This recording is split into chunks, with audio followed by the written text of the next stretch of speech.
Como é que é, rapazolas? Sejam muito bem-vindos a mais um vídeo, rapazolas do YouTube, porque os rapazolas da stream já aqui estão, há um bocado. Estamos numa das nossas quintas temáticas e vamos começar a ver um dos documentários que tínhamos guardado há mais tempo, que é o documentário sobre os maiores criminosos da história. Não vi nada sobre o assunto, mas o documentário ou o vídeo é do canal Planeta Novo, que nós já temos acompanhado algumas coisas aqui do Bruno Fabile, e temos acompanhado o caso Epstein aqui dele, e ele lançou um vídeo de 1h30, por isso não vamos ver tudo de seguida. Vai dar para ir para duas a três sessões, por isso vamos ver. A thumbnail é sugestiva, mostra Bin Laden, mostra o amigo Adolfo, por isso vamos ver, meus lindos. Em uma pequena cidade no interior dos Estados Unidos, um homem aparentemente inofensivo escondia segredos capazes de chocar o mundo. Quando a polícia abriu as portas de sua fazenda, encontrou horrores que pareciam saídos de um filme de terror, mas que eram reais. No vídeo de hoje vamos te contar a história de Ed Gein, o açougueiro de Plainfield. Ed Gein, o açougueiro, que é o talhante de Plainfield? Alguém já ouviu falar? Alguém já ouviu falar deste nome?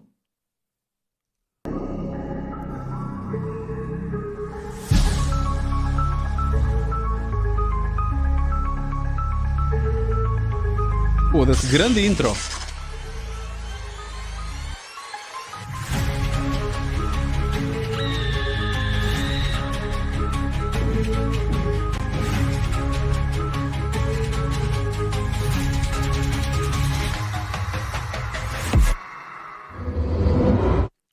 E aí pessoal, beleza? Meu nome é Bruno Fabile. Foda-se. Só para vos dizer que grande intro, pá. Curti, bué. Curti mesmo muito. Pá, se algum dia eu conseguisse chegar a ser um youtuber famoso, pá, eu não queria ser dos jogos, dos casinos, este era o tipo de conteúdo que eu adorava fazer. Opá, só que isto é preciso um investimento do caralho. Pá, que os números de Portugal e pá, é muito complicado alguém fazer isto e conseguir ter sucesso cá. É muito, muito difícil. Ele tem 3 milhões, não é? Acho que é 3 milhões de seguidores, quase 4 milhões, 3,79 milhões. Pá, claro que o orçamento que ele já consegue ter, isto tem uma empresa inteira a produzir isto. Por isso é que os vídeos também têm tanta qualidade. Opá, grande Bruno. O nome é bom, e o trabalho também. Esse aqui é o Planeta Novo, e se você ainda não é inscrito no canal, vai se inscrever agora e deixar o seu like para ajudar a gente. No vídeo de hoje, a gente vai trazer mais um capítulo da série Criminosos. Vamos falar de Edward Theodore Gein, nasceu em 27 de agosto de 1906, em La Crosse, no Wisconsin, uma cidade do interior dos Estados Unidos, que era marcada por tradições religiosas, que eram bem rígidas, e também por ser uma comunidade rural conservadora. Então tudo tinha tradição, tudo tinha um limite, tudo tinha um porquê, e ele era meio que limitado a fazer aquilo que mandavam ele. Ele era o segundo filho de George Philip Gein e Augusta William. Epá, algo de errado se passava com a mãe. Gein. Então, tanto a mãe quanto o pai eram descendentes de imigrantes alemães. O pai George é descrito como um homem fracassado que sofria de alcoolismo severo e nunca conseguiu manter um emprego na vida, e frequentemente, inclusive, se mostrava agressivo quando estava bêbado. Inclusive, batia na Augusta, que era a mãe dele, e ao mesmo tempo que a mãe dele acabava sendo vítima do pai dele, ela era marcada por ser uma pessoa muito imponente. Ela humilhava ele o tempo todo, confrontando ele, falando que ele era um fracassado, inclusive na frente dos filhos, né? E chamava ele de inútil, pecador e fraco. E essa parte do pecador é importante porque ela tinha uma religiosidade muito grande, né? Então ela falava que ele ia pro inferno pelo que ele fazia. Pro Ed, então, a figura paterna não representava proteção ou exemplo. Ao contrário, simbolizava o fracasso humano, porque a mãe dele deixou isso muito claro. A mãe era muito autoritária e era extremamente devota à religião luterana. Ela acreditava que a humanidade estava indo para um lado condenado pela luxúria e pelo pecado, e ela enxergava que toda mulher, exceto ela mesma, obviamente, né, era uma pessoa impura, tentadora e agente do diabo. Todos os dias ela obrigava o Ed e o irmão do Ed, mais velho, o Henry, né, a se sentarem para ouvir longas leituras da Bíblia, geralmente ter sob punição divina, violência e condenações à carne. Ou seja, né, tinha uma doutrinação muito forte dentro de casa. Essa criação sufocante ali moldou o Ed de maneira muito profunda e desde cedo ele foi proibido de criar amizade com pessoas fora de casa porque todo mundo era do capeta, certo? Então, ia levar ele pro mau caminho, né? Não tinha como ele ir para esse caminho. Na escola, para onde ele era mandado apenas porque a lei... Este pensamento é um pensamento... é um pensamento muito comum, principalmente, mesmo cá, nos nossos anos 70, anos 60, em que a mulher tinha um papel muito mais submisso e inferior e era muito ligada à igreja e à religião, principalmente nos meios mais pequenos. Este pensamento super religioso que havia... não achem que era só lá. Tipo, isto nas sociedades mais conservadoras, naquela altura, isto era super comum cá também. E Bárbara, aquele aspecto mesmo. Andava, né? Ele era uma criança bem retraída, era estranha, né? Alvo de zombaria, e ele tinha dificuldades sociais, sendo considerado esquisito pelos colegas e preferia, por conta disso, passar o intervalo sempre sozinho. Apesar disso, ele tinha alguns destaques ali, gostava de ler, por exemplo, mais do que uma criança normal, tinha interesse por histórias e quadrinhos e mostrava certa inteligência prática, principalmente em pequenos trabalhos manuais. Poderia ter desenvolvido e virado algo. Porém, não foi isso que chamou a atenção dos professores. Os professores, na verdade, notaram que o Ed ria sozinho em alguns momentos que eram inapropriados. Ele caía e saía rindo. Alguém falava algo nada a ver e saía rindo e tal. Lembra-se de uma piada antiga, caralho. Também chegaria ao rapaz porque ele se ria quando não havia de rir.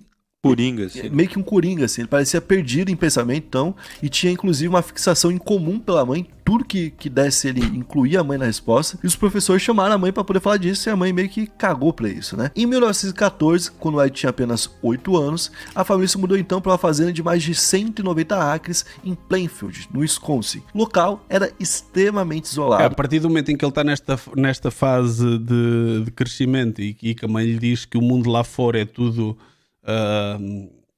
um problema e que é tudo pecado e que o mundo está perdido, não sei o quê, e lhe fazem esta lavagem de cérebro com a cena da Bíblia,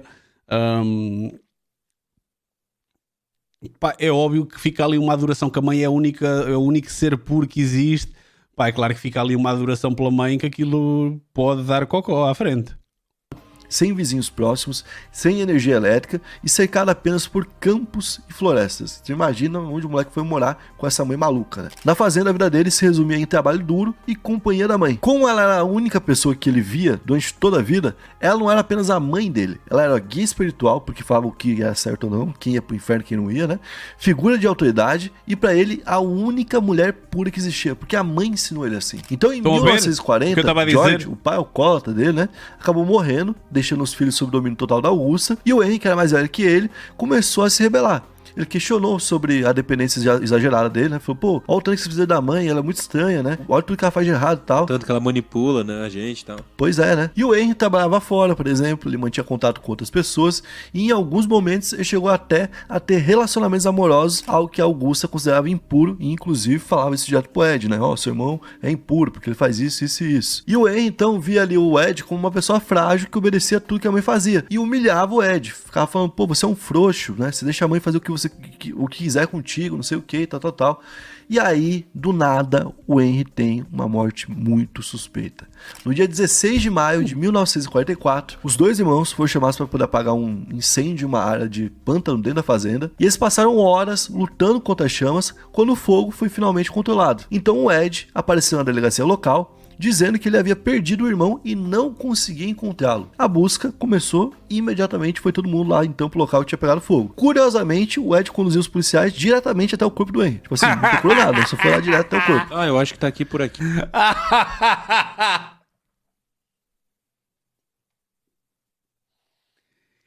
Perdi o meu irmão!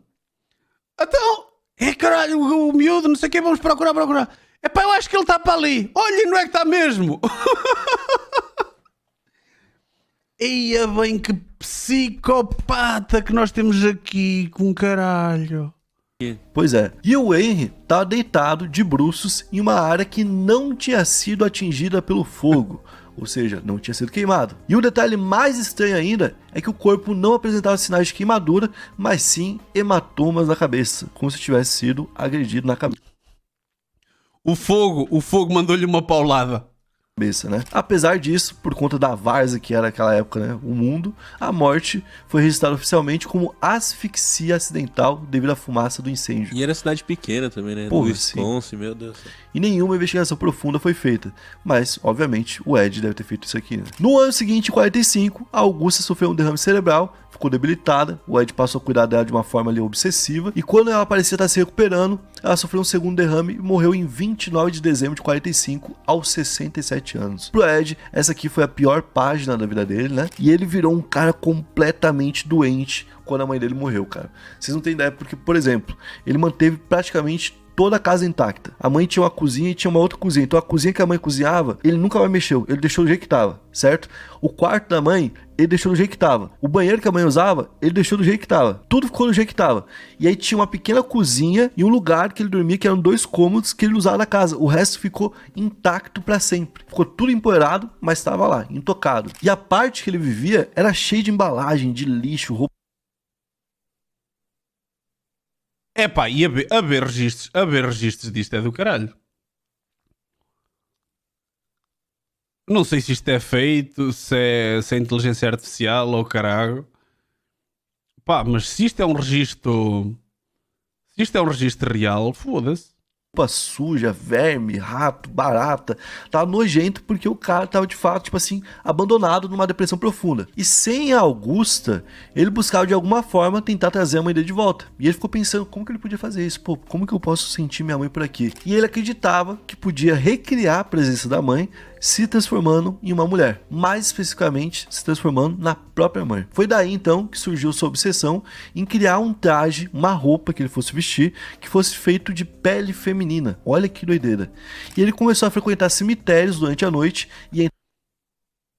Ok, a história já me é familiar. Já tinha ouvido falar disto, sim. Já tinha ouvido falar disto. Malta. Eu agora apercebi-me é que acho que o vídeo todo é sobre... Ou há mais criminosos? Parece que há mais, ok. Parecia-me que o vídeo ia ser todo sobre ele e estava a achar um vídeo muito grande para ser sobre... Mano, o gajo resolveu fazer um... Atenção, relembro que isto não é história. Relembro que estamos a ver um documentário sobre os maiores criminosos da história. Pá, o gajo era doido, não é? O gajo tinha problemas gravíssimos também. A mãe e a criação da mãe ajudou a isto. Mas já, o gajo quis fazer um vestido de carne humana. Mano. Entre 47 e 1952, ele desenterrou diversos corpos de mulheres que tinham acabado de falecer e que lembravam a mãe dele em aparência ou idade. E na época, para não levantar suspeita e sair cavando um monte de túmulo, né, ele lia obituários no jornal que falava, tal pessoa morreu, né, porque a cidade era muito pequena, e escolhia as vítimas entre as que tinham sido enterradas recentemente. Ele fez isso com pelo menos 9 mulheres, certo? E muitas vezes, inclusive, levavam não só a pele, como o corpo inteiro. Quando levava para a fazenda, ele tratava como se fosse um artesanato, separava em partes, inclusive ele fazia cuias com os crânios, ele abria e fazia um pote, aí tinha vários potes pela casa com o crânio aberto, né? Ele usava os ossos para poder fazer tipo um garfo, uma faca, coisa do tipo. Ele fez algumas cadeiras que tinham ossos para poder fazer estrutura, e além dos ossos, eram cobertos com pele humana, que era tratada como o couro, então tem o couro curtido, né, de vaca. Ele curtia a pele humana para ficar como se fosse couro e revestia essas cadeiras inteiras que ele tinha em casa. E ele tinha inclusive uma caixa de correio que era coberta de pele humana, inteira, coberta de pele humana. Esse cara... Malta, quando vocês virem este tipo de filmes e acharem assim, eia bem, que exagero do caralho, esta merda nunca iria acontecer. Lembrem-se. Há aquela frase que se diz muito que é a realidade supera sempre a ficção. Foda-se. Estava vivendo totalmente sozinho e fazendo esse tipo de coisa. Então, na noite de 8 de dezembro de 54, ele teve a primeira vítima dele, em que ele foi e tirou uma vida, né? Que ele não desenterrou um corpo, né? A vítima foi Mary Hogan, uma mulher de 51 anos, dona de uma pequena taverna local, chamada Hogan's Tavern. Essa mulher era conhecida por ser totalmente diferente das mulheres daquela época. Ela fumava, ela bebia, ela tinha um jeito pra frente, tá? Tipo, ela, por exemplo, era dona de um bar, ficava até de madrugada na rua, e ela era muito mal vista pela sociedade, que era exatamente o tipo de mulher que o Ed aprendeu a odiar. Então naquela noite, quando o bar era pra abrir, todo mundo viu que não abriu e que tinha um silêncio ali, né? Que ela não tava lá cantando, limpando, organizando nada. Então foram lá pra ver, bateram palma, bateram nas portas, ninguém abriu, chamaram a polícia. E a polícia, quando chegou, encontrou sangue pelo chão, que inclusive iam até a parte do fundo ali do lugar, marcas de um corpo arrastado com sangue até a porta dos fundos e um cartucho de bala calibre 32. A Mary então tinha desaparecido, mas a polícia não sabia o que fazer e naquela época eles basicamente abandonaram tudo porque não tinham pistas conclusivas, né? Só que o Ed tava começando a ir pra, né, pro centrinho ali do povo. Tava começando a conhecer locais, tanto que ele tinha matado essa mulher. E em tom de piada, conversando com vizinhos, ele fala coisas como tipo, ela não desapareceu, ela tá lá em casa comigo, tá ligado? Bota fé, começou a subir pra cabeça, meio que já... Ele falou, ninguém vai saber que isso aqui é a verdade, né? E no dia 16 de novembro de 57, quase 3 anos depois, Bernice Worden, que era uma viúva de 58 anos e dona da loja de ferragens da cidade, desapareceu em plena luz do dia. A ausência dela foi notada rapidamente pelo filho dela, que era o Frank Worden, que além de ser policial local, ajudava a mãe no comércio ali que ela tinha. O cara era policial, ou seja, ele matou a mãe de um policial, né? E quando o Frank entrou na loja, ele encontrou manchas de sangue no chão, só que dessa vez tinha uma pista. Tinha um recibo da última venda. Era um galão. Também foi tolo, né? Pronto, mas a cena destes gajos é essa mesmo. Tá toda a gente à espera que eles cometam um erro para serem apanhados. De anticongelante e o comprador anotado era o Ed Gein, ou seja, agora sabiam que era ele. Naquela noite então, a polícia armada foi até a fazenda do Ed Gein e primeiro eles foram até o galpão da fazenda, onde encontraram o corpo da Bernice Worden, que eles estavam procurando, e que estava pendurado de cabeça para baixo, pelas pernas, e uma barra de ferro, e ela havia sido aberta no torso, ali do torso até o pubis, então tipo, literalmente aberto em dois, como se fosse um animal de açougue, né? Nossa, que isso. Para quem não sabe, quando se fazia a matança do porco em casa, para quem é das aldeias e ainda passou por isso, é exatamente assim que se abria o porco depois de matar. Pendurado nas pernas, de cabeça para baixo, com um corte completo de cima a baixo, aberto a meio, para se tirar tudo, para se tirar o interior todo. Agora estou a ver que o nome talhante deve ser aquela cena do Butcher e não tem nada a ver com a profissão em si, mas se calhar pela maneira como ele tratava das pessoas, das vítimas. Tava decapitada, tipo, de cabeça para baixo, sem cabeça, aberta no meio inteira, assim, de fora a fora. Como se fosse um animal mesmo, Pois um é. abatedor. Não, tipo assim, quem viu deve ter ficado muito mal, né? E inclusive o corpo ainda tava quente, porque os policiais tocaram e sentiram isso. Quando entraram então na casa principal, eles falaram, pô, o que será que a gente vai encontrar, né? Se a gente já viu isso aqui. E lá eles encontraram as máscaras humanas que ele fazia com pele de rosto de mulheres. Eia bem, foda-se. Eles encontraram inclusive algumas que estavam maquiadas, que ele usava e se maquiava em cima. Encontraram as cadeiras que eram feitas de ossos e de pele humana. Os abajures que ele tinha. Ó Bárbara, olha tu apanhares um deste em consulta. Olha tu apanhares um destes à frente. Tinha também que eram feitas com pele humana, tigelas que eram feitas com crânios que eram cortados no meio, caixas de ossos que ele tinha, que ele cuidava e colecionava, um colete de pele feminina que tinha seios que ele usava. Eia bem. Olhem como é que a cabeça deste gajo havia de estar frita, meu. Um colete com pele humana com os seios. Com um traje, uma coleção de genitais femininas que ele tinha guardado em frascos.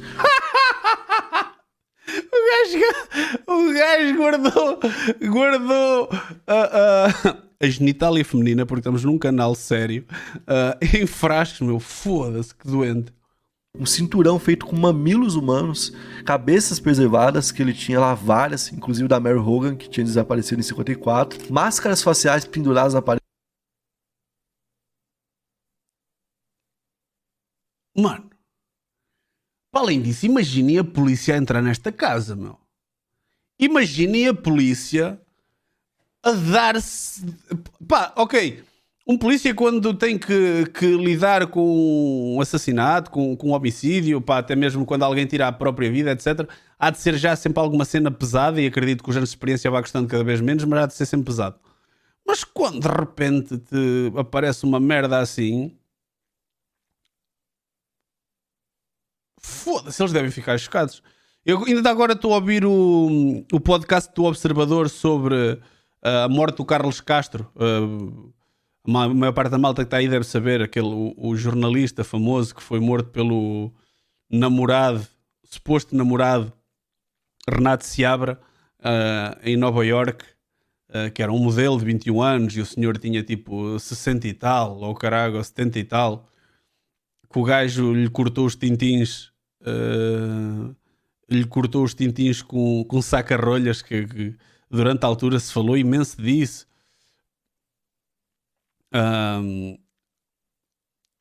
E há a descrição do polícia que entra no quarto, pá, e a descrição é pesada, por isso eu imagino, olha o que é um gajo entrar num armazém e estar uma gaja sem cabeça de pernas para o ar aberto ao meio.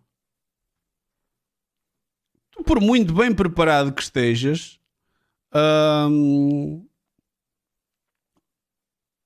pá, vais sempre ter um choque. Planeta Novo. Depois o link vai ficar aí na descrição também. Para além disso, depois entram na casa do gajo. Pá, e o gajo conta a teoria de que para ficar próximo da mãe quer fazer um vestido de carne humana. Vem que o gajo anda há 4 anos a recolher pele dos cemitérios. De repente deu o step up e começou ele a matar pessoas. Entram na casa, tem máscaras feitas com a pele da cara das pessoas, tem um colete feito com a pele da cara das pessoas, encontram uma data de frascos com genitálias femininas guardadas. Pá, por isso é aquele documentário que nós vimos da Deep Web, que na parte final fala dos impactos psicológicos nos investigadores, na polícia, etc. Mano, aqui há de ter sido igual ou pior. E de por cima o cuidado com a saúde mental nos anos 40, 50 era nulo. Que tinha como se fossem vários troféus, e basicamente ele tinha um museu grotesco que ele mesmo tinha criado por ali, né? Tanto é, cara, é tão impressionante isso aqui, é tão inacreditável, que os policiais... Fazer uma cadeira com ossos e pele e escrever, e fazer uma cadeira com ossos e pele e fazer garfos com os ossos, mano... Policiais de uma cidade de 3 mil habitantes viram isso, né? E muitos tiveram náusea e inclusive alguns desmaiaram quando viram isso. O xerife do condado, que era o Art Shelley, ficou tão traumatizado que durante o interrogatório ele foi pra cima do Ed Gein, bateu no Ed Gein e quase matou ele de tanto bater, cara, no meio do julgamento. Porque, tipo assim, ele ficou com muito nojo do cara. Falou, pô, mano, como alguém tem coragem de fazer tudo isso, né? E a pequena cidade de Plainfield ali, com menos de 1000 habitantes, virou notícia nacional. Maltinho, eu vou só à casa de banho num instante, mas eu continuo a ouvir. Da noite pro dia, e os jornais estampavam coisas tipo fazendeiro canibal, açougueiro de Plainfield, né, que eram os nomes que ele recebeu. Lloyd foi levado sob custódia, mas também nem ofereceu resistência. Ele não gritava, não negava, não demonstrava arrependimento e com voz mansa explicava que na maioria das vezes ali ele não matava, ele ia até o cemitério, roubava um corpo e aí construía algo a partir do corpo que ele roubava. Sobre a Mary Hogan, ele admitiu que tirou a vida dela no bar, levou o corpo pra casa, e sobre a Bernice Warden, ele contou que entrou na loja, atirou nela então com o rifle calibre 22 e a levou até a fazenda. Ou seja, conseguiu fazer tudo isso à luz do dia. Imagina o tamanho da cidade, né? O cara entrou na loja, deu um tiro na mulher, tirou ela, botou num carro, levou pra casa e tudo tranquilo, né? Bem tranquilo, cidade interiorzinho. E ele falou que preparou ela como se fosse um animal mesmo pra abate. Ele falou isso, certo? E ele falou que aquilo não era um ato cruel porque era uma forma de manter a mãe dele por perto. Olha que doideira, cara. Tipo, isso aqui é realmente, tipo assim, um dos mais malucos que passaram por aqui, né? Então, por conta disso, inclusive, os psiquiatras logo diagnosticaram que ele sofria de esquizofrenia paranoide e apresentava sérios problemas ligados à sexualidade, né? Em janeiro de 1958, após as primeiras avaliações, ele foi declarado inapto para julgamento e ele foi enviado para um hospital de insanidade envolvendo criminosos, certo? Que pessoas do tipo vão, e que fica no Wisconsin. E lá, ele ficou durante 10 anos, ficou uma década então nesse lugar, até que em 7 de novembro de 1968, ele foi considerado apto para poder enfrentar um julgamento. Foi processado então apenas pelo assassinato da Bernice Warden, porque a acusação pelo crime da Mary Hogan não avançou, tipo meio que foda-se. Olha que doideira, né? Mesmo o cara confessando. Ele confessou e ficou por isso. Que loucura. E durante o julgamento ele quase não falou. Quando ele falou, ele dá risada. Ele era meio, sei lá, tá ligado? Meio maluco. E inclusive em certo momento ele falou que tudo aquilo era uma conspiração contra ele, que ele tipo assim, estava sendo perseguido pelo Estado. Depois ele assumia que tinha feito daquilo. Depois ele falava que ia fazer mais daquilo. Realmente parecia uma pessoa assim bem insana, né? E a defesa alegava insanidade e os psiquiatras confirmavam que não tinha plena consciência da gravidade dos atos e por isso não poderia ser julgado e sentenciado. Mas o júri, mesmo assim, considerou ele culpado, mas legalmente sano. Aí o que acontece? Em vez de ir para prisão comum, ele foi condenado a um tempo indeterminado, que provavelmente é o resto da vida, a uma instituição psiquiátrica, onde ele ficou até morrer. Inclusive, quem tratou ele dentro desses hospitais, os enfermeiros, falaram que ele era um paciente calmo, que era dócil, que era uma pessoa até simpática e tudo mais, e que ele gostava de ajudar em tarefas que eram físicas, que ele lia muita revista, assistia muita TV e que ele nunca tentou escapar nem foi violento. O Ed Gein permaneceu internado por quase 3 décadas sem nenhum caso de descontrole ou algo do tipo. E em julho de 84, aos 77 anos, ele morreu de insuficiência respiratória que foi causada por um câncer de pulmão. Ele foi enterrado no cemitério de Plainfield, ao lado da mãe dele, em um túmulo simples, que ironicamente acabou sendo alvo de vandalismo e ele também teve o corpo ali, parte do corpo levado por conta disso, né? Cara, que loucura. Pensar que muito por causa da mãe dele, o que fazia com ele, tá ligado? O desaparecimento de uma jovem de apenas 15 anos terminou de forma trágica e brutal. Esfaqueada, esquartejada e escondida no fundo de uma lagoa, a adolescente foi vítima de um crime que chocou o país, envolvendo 2 suspeitos improváveis, seu próprio namorado de 17 anos e uma outra adolescente de apenas 14 anos. No vídeo de hoje, contaremos tudo sobre o caso Nicole. E bom, a gente vai falar sobre um assunto nada legal, né? A gente vai falar sobre uma jovem de 15 anos que infelizmente teve a vida ceifada. E a gente tá falando... Espera aí que eu preciso de ouvir, que eu perdi o som. Perdi o som. Ao lado da mãe dele, em um túmulo simples, que depois ele falava que ia fazer mais daquilo. Realmente parecia uma pessoa assim bem insana, né? E a defesa alegava insanidade e os psiquiatras confirmavam que não tinha plena consciência da gravidade dos atos e por isso não poderia ser julgado e sentenciado. Mas o júri, mesmo assim, considerou ele culpado, mas legalmente sano. Aí o que acontece? Em vez de ir para prisão comum, ele foi condenado a um tempo indeterminado, que provavelmente é o resto da vida, a uma instituição psiquiátrica, onde ele ficou até morrer. Inclusive, quem tratou ele dentro desses hospitais, os enfermeiros, falaram que ele era um paciente calmo, que era dócil, que era uma pessoa até simpática e tudo mais, e que ele gostava de ajudar em tarefas que eram físicas, que ele lia muita revista, assistia muita TV e que ele nunca tentou escapar nem foi violento. O Ed Gein permaneceu internado por quase 3 décadas sem nenhum caso de descontrole ou algo do tipo. E em 30 anos, mano. 30 anos. julho de 84, aos 77 anos, ele morreu de insuficiência respiratória que foi causada por um câncer de pulmão. Ele foi enterrado no cemitério de Plainfield, ao lado da mãe dele, em um túmulo simples, que ironicamente acabou sendo alvo de vandalismo e ele também teve o corpo ali, parte do corpo levado por conta disso, né? Cara, que loucura. Pensar que muito por causa da mãe dele, o que fazia com ele, tá ligado?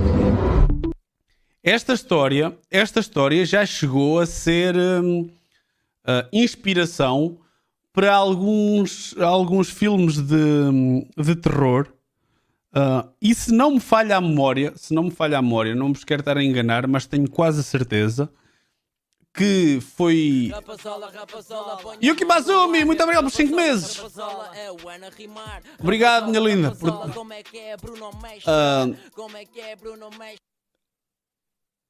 Se não me falha a memória, uma das temporadas de American Horror Stories era sobre exatamente esta história. Ou esta história, esta personagem entra na série. Nessa temporada específica. Por isso, malta, quando estávamos a dizer agora há bocadinho que a realidade, muitas vezes, a realidade supera sempre a ficção. Pá, todas estas histórias depois acabaram por ser aproveitadas, ou a maior parte delas, para livros, séries, cinema. Duro. True, principalmente se foi descoberto por polícias normais da vila. Não estão preparados para a criminalidade deste nível. Pois aquilo parecia um sítio pequenino. Que cena! Como é que é, rapazolas? Só uma pequena pausa, já voltamos para o vídeo, só para vos pedir para deixar o vosso like, subscrever e se puderem seguir nas redes sociais Bruno Mestre com 0 no lugar do O. Agora, Vamos voltar para o vídeo.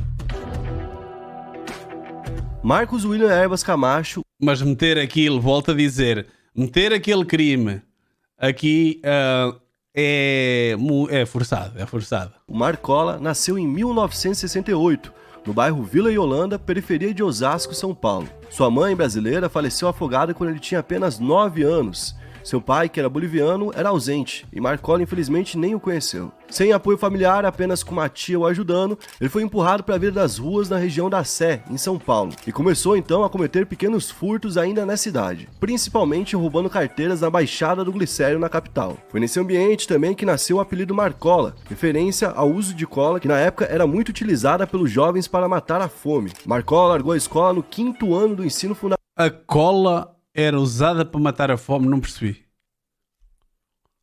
Foi nesse ambiente também que nasceu o apelido Marcola, referência ao uso de cola que na época era muito utilizada pelos jovens para matar a fome. Marcola largou a escola no 5º ano do ensino fundamental e com apenas 14 anos começou a acumular passagens pela FEBEM. Lá dentro, Marcola teve seus primeiros contatos com jovens lideranças criminosas, o que mais pra frente criaria em um dos maiores criminosos da história do país. No vídeo de hoje, então, falaremos sobre Marcola. Bom, então Marcola começou ali com um início de vida bem complicado, né? O pai dele foi uma pessoa que ele não foi apresentado, a mãe dele faleceu quando ele tinha apenas 9 anos, ele não tinha muito com quem ficar, tinha apenas uma tia que ajudava ele, e com isso ele começou a frequentar as ruas, né? Principalmente na região da Sé, que pra quem não conhece, é aquela região que, por exemplo, o Pânico ia gravar, que tem muitos moradores de rua, muitas pessoas usando droga, é uma região altamente perigosa, né? E lá naquele local ele foi criado de uma forma muito dura por outras pessoas, inclusive, que conviviam com ele, e ele começou a se envolver em pequenos crimes. Até que quando ele tinha 14 anos, ele foi pela primeira vez ali pra FEBEM. Na FEBEM ele conheceu pessoas que eram lideranças criminosas, mesmo que eram adolescentes, como por exemplo o César Roriz da Silva, o Cezinha, que já conhecia das ruas, mas que se aproximou somente lá na FEBEM. O Cezinha, inclusive, alguns anos depois, se tornaria um dos fundadores do PCC, pra gente poder entender como ele teve essa proximidade. Normalmente dizem isto, não é? Que quando uma cadeia sem um bom plano de integração, uma cadeia normalmente é uma escola de crime. A cadeia, se não for, o processo da prisão, se não for bem feito, devidamente acompanhado, com as condições que tem que ser, etc., normalmente, principalmente estas prisões mais violentas em que lá dentro tem gangues, que há quase um mundo dentro de outro mundo, há quase uma hierarquia dentro de uma anarquia dentro da prisão, pá, esta malta acaba por ficar lá ainda a aprender e ser pior do que estando cá fora. Para vocês verem, ele estava rodeado com malta que mais à frente se tornou fundador do PCC. O PCC é o P, agora não sei do que é, mas é o primeiro comando da capital, que é uma das organizações criminosas mais famosas do Brasil, que até houve aquela entrada que teve muito nas notícias no mundo inteiro, que a polícia entrou por lá dentro e que morreu uma data de gente. Pá, é malta a sério. Com a facção desde antes dela existir. E mais do que punir, a FEBEM naquela época funcionava como uma escola primária do crime. Então tudo que tinha para aprender de errado, que ele ainda não tinha aprendido na rua, ele aprendeu lá dentro da FEBEM. Bom, no fim da adolescência dele, ele já era uma figura conhecida da polícia, principalmente na zona oeste de São Paulo. E ainda muito jovem, recém-formado ali como adulto, em 87 ele teve a sua primeira condenação, por roubo a banco. Ele foi preso então no Carandiru e ali aprendeu a sobreviver dentro da cadeia dos homens, já não vivia mais com adolescentes. E dentro dessa cadeia, o respeito tinha que ser conquistado. Inclusive, ainda não existia o PCC e não existiam essas grandes facções, existiam grupos menores. E essa é a época da Lei da Selva, né, que o pessoal que era preso conta que basicamente o mais forte dominava o mais fraco. E muitas vezes, por exemplo, injustiças aconteciam de um com o outro. O cara era mais forte, dominava o outro, fazia a covardia que bem queria e não existia nenhuma lei para controlar isso. Então, desde o início, quando ele chegou por lá, ele se destacou, não muito pela força, não que ele não era um cara forte, mas basicamente porque ele tinha uma mentalidade um pouco à frente. Então ele conseguia politicamente conseguir conseguir contatos com todos e ficar muito bem relacionado. Parte dessa inteligência dele, apesar de ele ter ido somente até a 5ª série, né, vem do fato dele ler muito. Inclusive, ele já afirmou ter lido mais de 3.000 livros. Já leu, por exemplo, Maquiavel e Sun Tzu, né, como o livro lá, A Arte da Guerra, né? E essa busca por conhecimento dele, então deu pra ele um ar de líder. Em 1990, ele se casa com uma advogada chamada Ana Maria Olivato e depois de alguns anos Um gajo destes, com esta história, preso, internado desde adolescente, preso desde adolescente, com crime nas costas, aqui, como é que uma advogada... Como é que um gajo destes casa com uma advogada? Ou melhor, como é que uma advogada casa com um gajo destes? eles se separam, mas continuam amigos. Em 92, acontece o massacre do Carandiru, onde mais de 100 presos são executados dentro da cadeia, e depois disso, como consequência, eles precisavam reformar alguns pavilhões, principalmente o pavilhão 9. Houve um assalto. Eles tiveram que entrar na prisão e houve mais de 100 mortos. Acontece o massacre do Carandiru, onde mais de 100 presos são executados dentro da cadeia, e depois disso, como consequência, eles precisavam reformar alguns pavilhões, principalmente o pavilhão 9. 100 presos com foram isso, executados. uma onda de presos é transferido para a Casa de Custódia de Taubaté. Lá em 1993, então nasce o PCC. O Marcola não foi um dos fundadores, na verdade outras pessoas estavam por lá, mas logo que o grupo surgiu, ele entrou pro grupo. Ele dividia a cela com um cara chamado Idemir Ambrósio, ou então Sombra, que era um membro muito importante do grupo, e como a gente falou, era amigo do Cezinha, que também estava lá e que foi um dos fundadores. Então era natural que o Marcola entrasse pro grupo, e por conta dessa liderança que ele tinha, dessa força política que ele tinha, né, eles aproveitaram dele para poder espalhar a ideia do grupo. Inclusive, em 93, ele foi transferido para pelo menos 3 presídios, e por lá ele mostrou qual que era a ideia do PCC. Outro ponto importante é que ele tinha uma grande diferença. Foi transferido para 3 presídios, que é para propagar a mensagem. Para passar a mensagem aos outros. Para outras lideranças, como do Cezinha e de um outro homem chamado Geleião. Para fazer o grupo crescer, o Cezinha chegava numa prisão e executava os chefes mais velhos. Então as pessoas aderiam ao PCC por medo.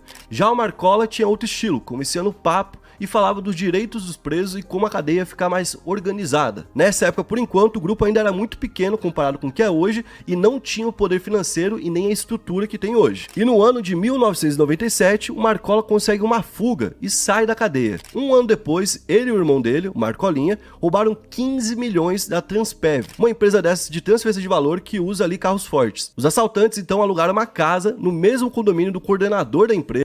O gajo foge da prisão e em vez de se esconder, não, vai roubar uma carrinha de valores. Foda-se. Há malta que nasce mesmo para isto. Pá, tá, não é? O gajo finalmente vê-se livre da prisão, pode tentar, tipo, fugir, andar um perfil discreto. Não, o que é que vai fazer? Roubar uma carrinha de valores.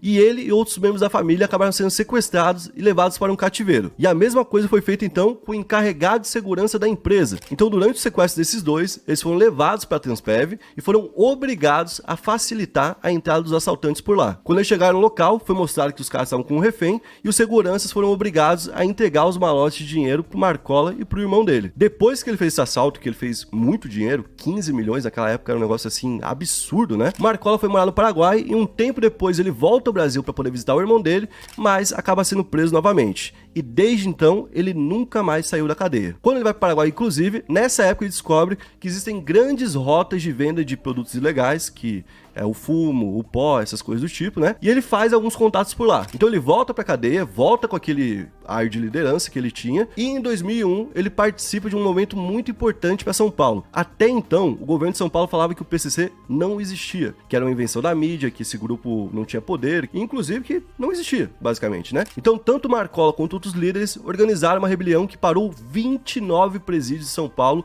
de uma só vez. 29, gente. Imagina, 29 cadeias diferentes. Como é que há esta comunicação entre 29 prisões de São Paulo para todos coordenarem esta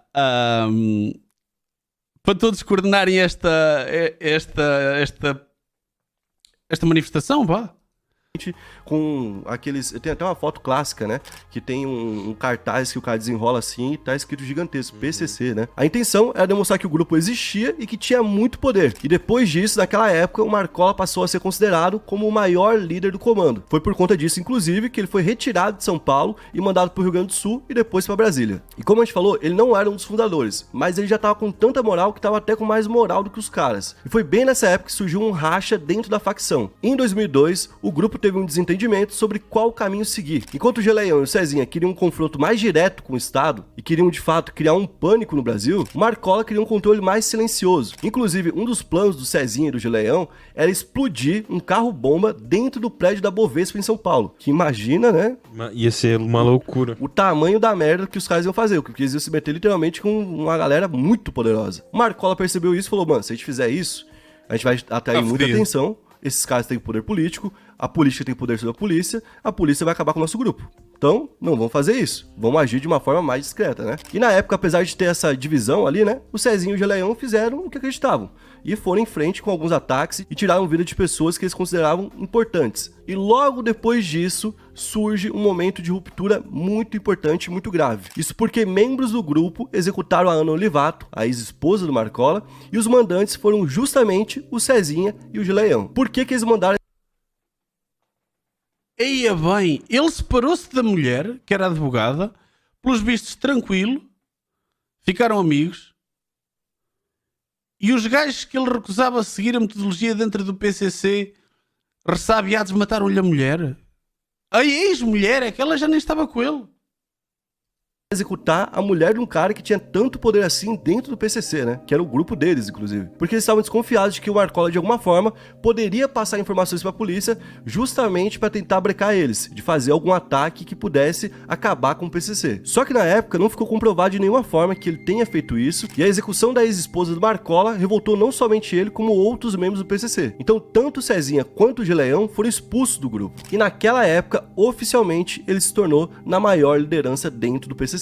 Então ele reorganizou a facção, ele trouxe os contatos que tinha feito o Paraguai para o jogo e implantou uma gestão centralizada, ou seja, agora existia uma hierarquia. Tinha o cara que estava lá em cima, tinha gente que estava logo abaixo, tinha mais gente que estava logo abaixo, e ele formou uma pirâmide de poder. E o foco era ter uma expansão silenciosa, sem... Então os outros acabaram por se lixar, foram expulsos do PCC, e este gajo passou a ser um dos maiores líderes do PCC. Olha, nunca tinha ouvido falar dele. Mas é claro que aparentemente parece ser o que tinha mais cabeça, não é? Uma expansão silenciosa é exatamente o que este tipo de negócios deve procurar, não é? Ter conflito direto com a polícia e sem fazer alarde. Ele também criou algumas regras, como por exemplo a proibição de crimes contra o povo e punições rígidas para desvio. Então o cara não podia mais, por exemplo, abusar de uma mulher dentro da favela, o cara não podia mais resolver uma questão pessoal sem antes falar com o crime organizado, e o crime passou a ter o que hoje é conhecido como Tribunal do Crime, né? Então foi nessa época que surgiu tudo isso, que era uma forma de controlar, inclusive, a entrada da polícia em bairros em que o PCC tava. E ele fez tudo isso aí dentro da cadeia? De dentro da cadeia. Rapaz. Bom, com tudo isso, obviamente, ele ficou visado, pessoas entenderam que ele tinha muito poder, e os membros da família dele também ficaram visados, principalmente aqueles que não estavam presos, né? Com isso, o enteado dele foi sequestrado por alguns membros da polícia, em um caso que na época também parou o Brasil, e esses membros da polícia que sequestraram esse enteado do Marcola pediram R$1 milhão de resgate, né? Bom, em vez de receber o resgate, a delegacia em que o cara tava foi atacada, certo? E ali eles foram fazendo um acordo para não ter ninguém morto nem nada do tipo, e pediram então R$300 mil num novo acordo. Tudo isso foi descoberto um tempo depois, os policiais que estavam envolvidos foram investigados e inclusive foram afastados da polícia. E para o Ministério Público, segundo o Ministério Público, isso foi o estopim para os ataques do PCC que aconteceram contra as Forças de Segurança de São Paulo em maio de 2006. Mas vale lembrar que naquela época também estava rolando uma CPI sobre o comércio de armas e de entorpecentes aqui no Brasil. E em uma sessão dessa CPI, o chefe do DEIC disse que as autoridades tinham descoberto um plano do PCC para uma mega rebelião e que, como providência, iam isolar 700 membros do grupo que eram de liderança, todos indo para prisões de segurança máxima, conhecida como RDD. A gente falou sobre isso no caso do Fernandinho Beiramar, né, que foi uma cadeia que basicamente foi construída por conta do Fernandinho. O RDD é uma cadeia de regime disciplinar diferenciado, onde o detento fica totalmente isolado e por conta disso, naquela época, o caos começou. Os caras não queriam ficar isolados e veio então a ordem, salve geral, onde todos os membros do PCC tinham que ir para as ruas e entrar em conflito contra policiais. Então, no primeiro dia de salvo geral, 59 agentes públicos acabaram sendo executados. E logo depois vieram mais 4 dias de guerra e de revide da polícia, onde mais 505 civis foram mortos. Ou seja, gente, literalmente números de guerra, né? Nesses mesmos 5 dias, então, 74 presídios fizeram rebelião, tudo ao mesmo tempo, e o Estado basicamente entrou em pânico. Eu lembro dessa época que eu tava na casa da minha tia, lá em São Paulo, cara. E foi um negócio, tipo assim, não sai de casa, cara. 70 e tal presídios coordenados. Pá, eu acho surreal a facilidade com que eles fazem essa merda. Surreal. Não sai de casa, ninguém saiu de casa. Era uma coisa... Olhem a estrutura que estes gajos não estão a ter montada, as pessoas sobornadas, etc., para conseguir comunicar para 79 outras prisões para se manifestarem. Meio que pandemia, assim, sabe? Tipo, os jornais filmavam as ruas totalmente paradas. As empresas falaram, não vem pra cá, não vem trabalhar, porque se você vier, você corre risco de vida. É tipo aquele filme Noite de Crime, né? Que os caras liberam Isso. 24 horas. É exatamente essa vibe aí. Tem até um filme, inclusive, Salvo Geral. Não sei se tu já viu esse filme. Acho que não. Que conta a história de um cara que ele tinha feito parte do crime, que ele tinha conseguido sair do crime, e no dia que ele sai da cadeia, ele tinha conseguido sair do crime já. Uhum. E no dia que ele sai da cadeia, tem o Salvo Geral. Como ele era um cara que tinha feito parte do crime já, ele é convocado de volta a atuar no crime. E aí ele mostra ali tudo que é feito durante a noite e tudo mais. Vale a pena o pessoal assistir. Nesses 5 dias, então, a gente teve um enfrentamento assim histórico em São Paulo, onde mais de 90 ônibus foram incendiados, por exemplo. Ia bem, aquilo... Pá, 79 prisões, mais a malta toda do gangue cá fora, era o que ele estava a dizer. Ele dizia assim, não pode sair à rua, foda-se. E parecia que São Paulo ia virar a nova Bagdá. Então, pelo que os jornalistas falam, os jornalistas daquela época, e inclusive até o governador daquela época já falou sobre isso, existia um acordo do alto escalão do governo para conversar com Marcola no presídio. Essa visita até hoje não é confirmada, essa visita até hoje é negada pelo governo, mas é confirmada por pessoas que fazem parte do governo, e teoricamente seria esse encontro que teria feito o cessar-fogo, porque durante os 5 dias a gente teve quase 600 mortes, e no 6º dia a gente não teve nenhuma. Então, alguma coisa foi feita, né? Parou, a gente não sabe dizer sério. com certeza se foi o Marcola ou se não foi. Mas a mídia atribuiu o cessar-fogo ao Marcola. E foi ali, então, que ele se tornou muito conhecido, não só em São Paulo, como no Brasil inteiro. Por conta disso, inclusive, um mês depois, ele foi convocado para poder depor lá na CPI. Nessa CPI, ele voltou a ganhar fama no Brasil inteiro, porque ele impressionou todo mundo pela forma como ele falava, que era bem articulado e tudo mais, onde ele falou sobre as leituras que ele fazia, sobre os direitos dos presos, sobre como o PCC tinha organizado a cadeia, mas um detalhe importante, ele negou que fazia parte do PCC, certo? Bom, uns anos depois disso, então... Ele negou uma das maiores cabeças, tá desde o início da fundação, toda a gente sabe a ligação. O gajo fala de tudo, mas diz, pá, não, mas eu não sou. Em 2008, vem um outro momento chave pro PCC. A entrada do Rogério Simone dentro do grupo, o GG do Mangue. O GG foi um dos organizadores da Sintonia do Progresso. Lembra que eu falei que o Marcola criou uma hierarquia? A maior hierarquia de todas era a Sintonia do Progresso, que era quem cuidava do grupo como um todo, do dinheiro, e quem fez o PCC se tornar um cartel. Então eles começaram a mexer com substâncias ilegais, com a rota de entrada disso, e com a importação e exportação da coca nacional e internacionalmente. E com o grupo crescendo muito, todo o crime que era atribuído ao grupo acabava respingando nele, e ele foi cada vez recebendo mais penas e mais tempo de cadeia. Para tentar provar que ele não era do PCC, ele pediu para ser transferido para uma outra cadeia, para um presídio onde estavam os rivais do PCC, onde inclusive, teoricamente, ele seria uma presa fácil, né? Mas na época, a justiça não atendeu esse pedido, ele não foi transferido. Foda-se, olha que é de coragem. Um gajo que diz, eu não sou do PCC e podem-me pôr numa cadeia em que ele não está minimamente protegido com a oposição, e a gente já sabe que normalmente os outros lados aqui, isto resolve-se a mandar a pessoa para o lado de lá. Foda-se, o gajo disse isto. Para poder provar o ponto dele. E se falava que, na verdade, ele ia chegar lá e ninguém ia tocar nele, que ninguém ia ter essa coragem de fazer isso. Eu ia até perguntar qual seria o sentido, né? Tipo, ele sabia que ele estava protegido se ele fizesse isso. Não, o nome do cara é forte, tá né?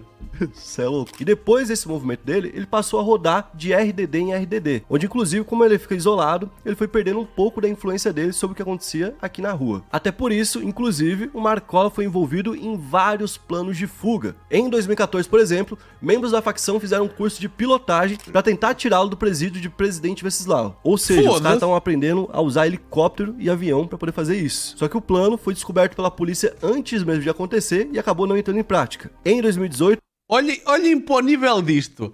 A facção estava a formar pilotos, estavam a aprender a pilotar para ir buscar o gajo de helicóptero. Foda-se. Mais uma tentativa. Segundo a polícia, 100 milhões de reais seriam usados na contratação de mercenários estrangeiros da Colômbia, inclusive alguns vindos da África, na compra de armas, granadas e de aviões.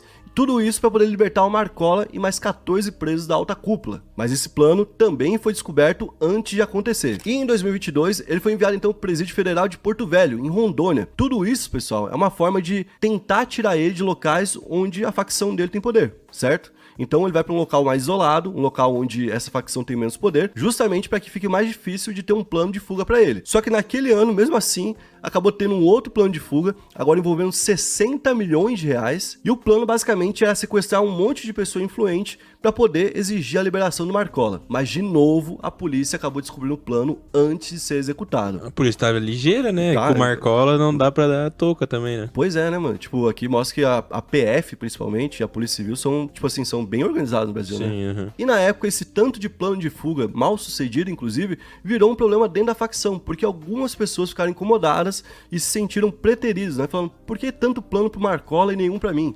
Né? Estão gastando um Faz monte de sentido. dinheiro com o cara lá pra soltar o cara, enquanto esse dinheiro podia estar no bolso de outras pessoas. Bom, então em 2022, quando a gente tem o terceiro plano frustrado, também acontece a confissão de que o Marcola é o chefe do PCC. Ele teve uma conversa gravada com o advogado dele. Nessa conversa ele fala que tinha divergência ali com o Geleião e com o Cezinha, que foi o que eu expliquei pra vocês, e que na época ele se tornou chefe do negócio porque mataram a esposa dele, a Ana Maria Olivato. Ele fala exatamente o seguinte: é aí que me tornei o chefe do negócio. Porque antes de sair, eu não era chefe de nada, entendeu? Ele continua falando então: se eles não matam a doutora Ana, eu estava na rua há 20 anos atrás já. Quando mataram a minha mulher, eu fui pra cima desses caras aí. Esses caras que são o chefe da matança. Esse áudio, inclusive, foi gravado em 2022, mas só foi revelado pro público em 2024. E ali, então, foi uma certificação de que, de fato, o cara que todo mundo achava que era o chefe do PCC era o chefe do PCC. E agora, mais recentemente, surgiu uma nova racha dentro do grupo, onde em 13 de julho de 2025, o Fantástico fez uma matéria falando que algumas lideranças do PCC se posicionaram contra o Marcola, como por exemplo o Abel Pacheco, o Vida Louca, que acusa o Marcola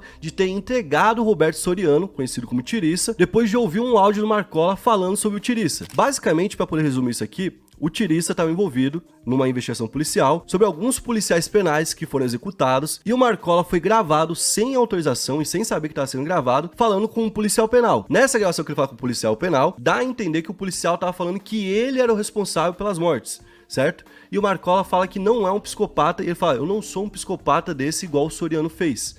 Certo? O Soriano, que no caso é o Tiriça. Então o Marcola não falou necessariamente diretamente do cara, mas parecia que ele estava tentando mais se proteger e usou um exemplo ali que, como foi gravado, acabou sendo utilizado no julgamento contra o Tiriça. Então, com essa situação vazando, o Tiriça procurou o Vida Louca e o Andinho, que eram pessoas da alta cúpula ali do grupo, pedindo explicações ao Marcola. Bom, e no fim ficou claro que teve uma racha na cúpula, inclusive com os rivais do Marcola sendo expulsos do grupo. Ou seja, né? Toda vez que eu embate de frente com ele, no final das contas, quem sobrevive, quem... É isso, meu. É toda a gente que foi contra ele, acabou por se foder, por muito fortes que fossem na altura.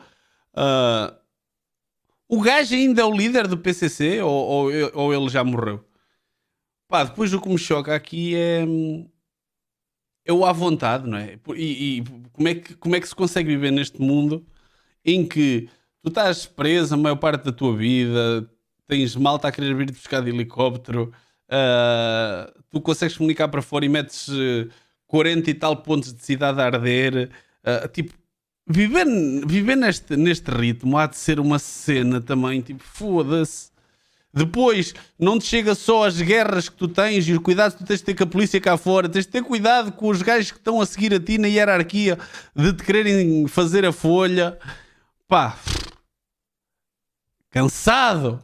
Continua por lá, é ele, né? Bom, o Marcola está preso continuamente desde 1999, ou seja, há 26 anos, e ele...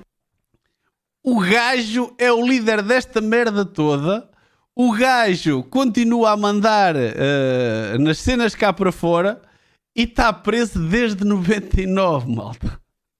O gajo está preso de forma contínua desde 99 e é só o líder de uma das maiores fações do crime brasileiro. Como é que é possível? Passou por 19 cadeias diferentes, inclusive sendo um dos presos mais caros da história do Brasil. Somando todos os crimes pelo qual ele está condenado, hoje ele tem uma pena de 300 anos de cadeia e deve continuar preso por... Não há prisão perpétua. Então, o que é que se faz? Então, se não há prisão perpétua, olha, vou-te dar 300 anos, que é igual. Ainda dizem que o teletrabalho não funciona. Foda-se mesmo, meu. Mesmo. muito tempo. Olha, agora é que vai para o Bin Laden. É um bom ponto para acabar. Maltinha, eu no vídeo acho que até vou cortar este último. Foi extremamente intenso e não acrescentou grande coisa. Por isso, maltinha do YouTube, foi mais um vídeo. Entraram aqui alguns criminosos brasileiros que não estava à espera. No entanto, o líder do PCC justificava, por isso acho que faz sentido aqui. Ainda hoje é uma das maiores organizações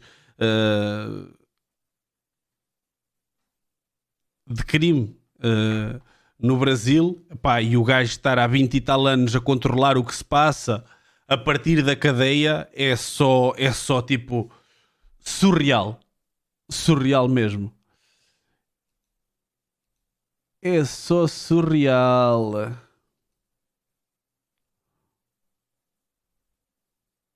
Deixa-me ver aqui uma coisa rápida. Ok. E pronto.